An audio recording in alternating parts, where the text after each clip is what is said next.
ಹೆಣ್ಣೆಂದ ಮೇಲೆ ಬರಿ ಅಪವಾದ, ತವರಲ್ಲೂ ಕೂಡ ಇಂಥ ಶೋಧ.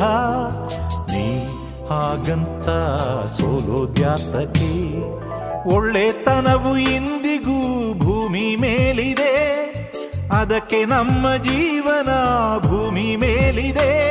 ನಾಳೆ ನಿನ್ನದು,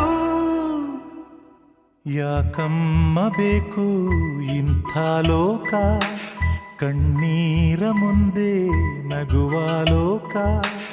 ತಪ್ಪೇ ಇರದ ಮನಸ್ಸೇ ರೆಪ್ಪೆ ತೆರೆದು ನೋಡೆ, ಸಂದೇಹ ಎಲ್ಲಿ ತನಕ, ನೀನಾಗಿ ನಿಲ್ಲೋ ತನಕ.